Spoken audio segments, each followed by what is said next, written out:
Oh, good morning. Welcome to another edition of Drive Time with John from A Million Lights. Wanted to hit you up this morning on my way in to go do battle and save the world, so to speak. But I wanted to talk to you a little bit about fear. Oftentimes, we allow fear to control our lives, and we do things based on what it is that we're afraid of. And fear is a manifestation that we create looking at a obstacle or something because it's our easiest way out. Oftentimes where we use fear, or we allow fear to use us to stop us from doing the things that we would like to enjoy doing, but we're afraid to do so because it's a self-imposed outcome. We're afraid if we try this, we're going to fail and people are going to laugh at us. We're afraid if we act a certain way, people aren't going to like us. We're afraid if we venture out and try to do something different than the norm, that we're going to be looked at a little funny, and they may send the guys in the white coats to come get us. Fear is an opportunity for you to face everything and rise. It's not an opportunity for you to cower. God created us to prosper. One of the first things that the angels said when they came into the wilderness there and came across the shepherds in the Bible, they said, "Fear not, we bring good news."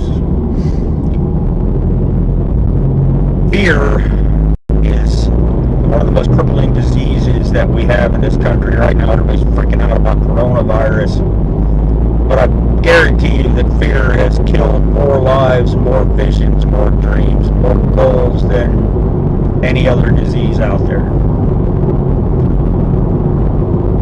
You have to get a hold of your fear. You have to control your fear. One of the easiest things that I do when faced with these kind of situations is I measure it. How big is this fear? Okay, it's a little fear. I'm just a little bit afraid I'm going to fail. I'm a little bit afraid that somebody might think differently of me for doing it this way, or thinking this way, or trying something new. The other thing I look at is, what are the consequences to it? If I attempt this and I fail, well, what do I really lose? My life? Probably no. What do I gain from it? I gain a lesson, because as we've talked about before, and as I constantly try to get through to people, is that failure is not a bad word. Failure is an opportunity to learn, to soar, to succeed, to grow.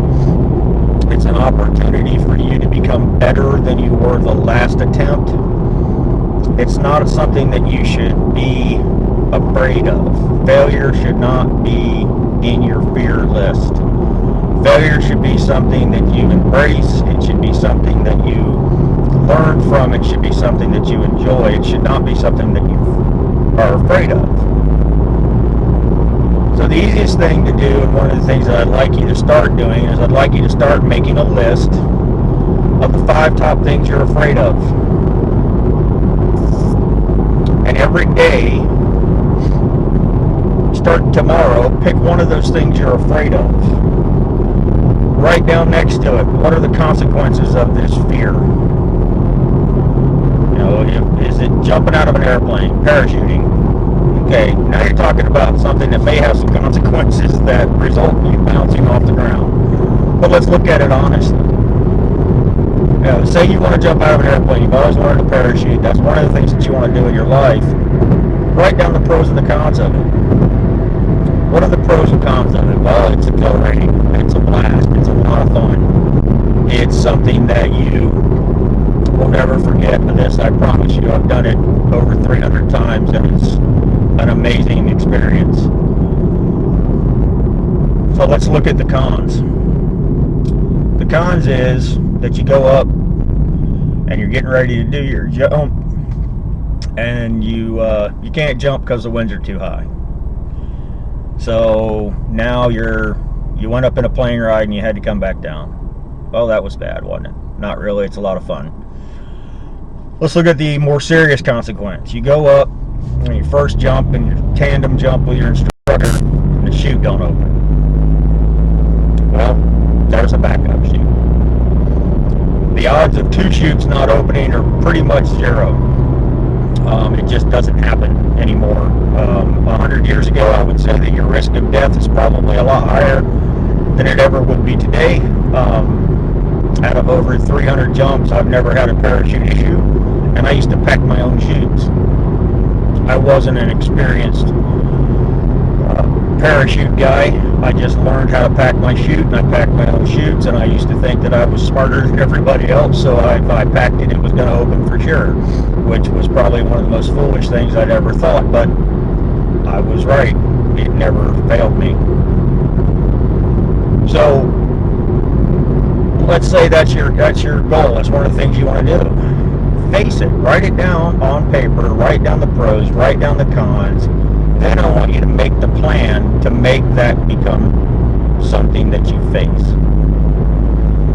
Let's say it's something smaller. Let's say it's you have poetry is your thing. You write poems and you want the world to hear your poetry.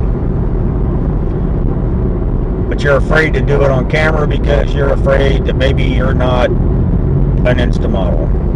Maybe you don't have the best radio voice.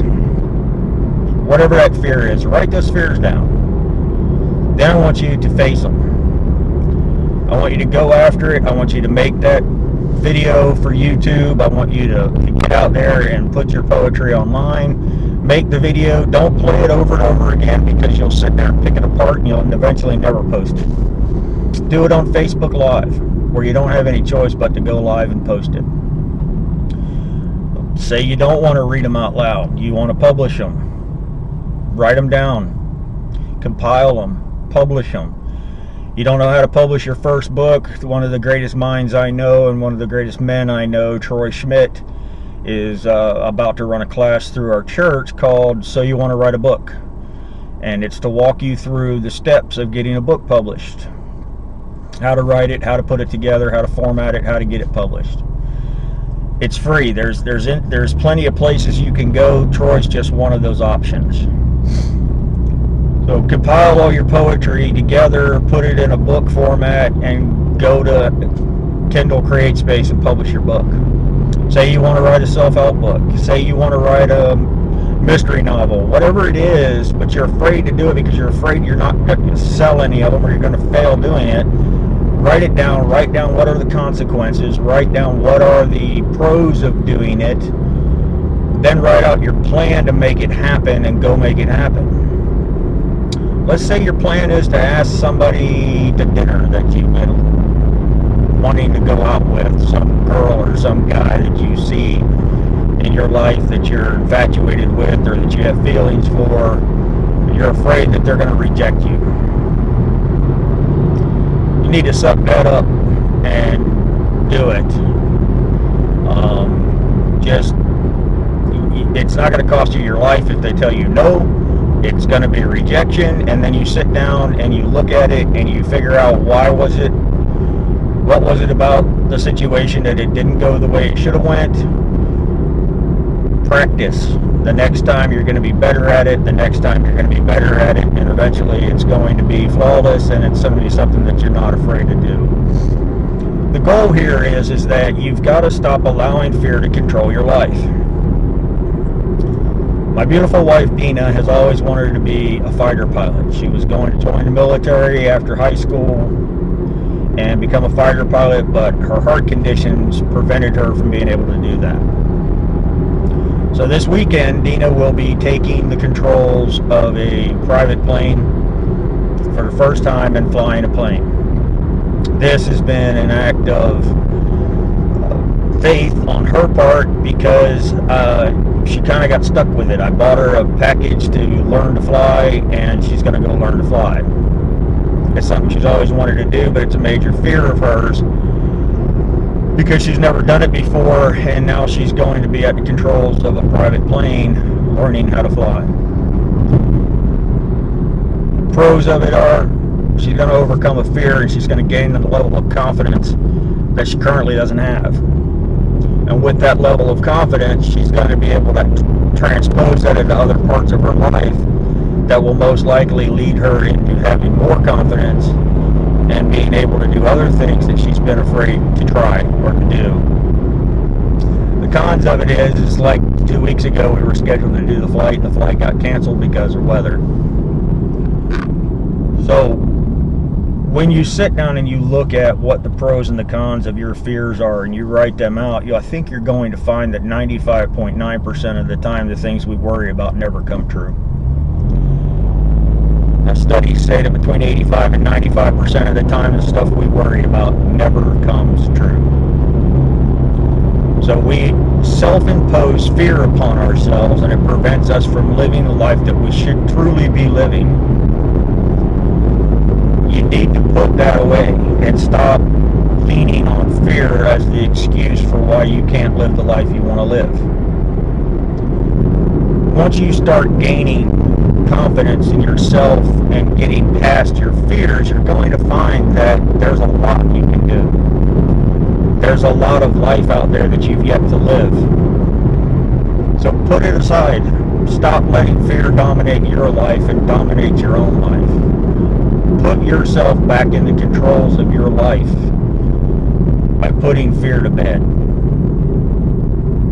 Go be exceptionally brave today. Whatever it is that you're afraid of today, make that list. Write down the 5 top things that you're afraid of and then tackle them one at a time. Beat that list down to where there's nothing left on the list that you're afraid of. Whatever those are, don't forget, make the list, write it out. What are the pros? What are the cons? Now, what are my plans to attack this and win? And attack this and learn from it and grow in my confidence and become someone with no fear. You can do it. I believe in you. And again, I've told you 1,000 times, I'm going to tell you again, you're not in this alone. I'm here for you. The A Million Lights webpage at amillionlights.net was created to help you become the very best version of you. We're going to make 1 million lights shine in this world so that you can help make another 1 million lights shine in this world, and together we can change this world. But it all starts with changing yourself first. Go be fearless. Love you guys. Take care. Bye for now.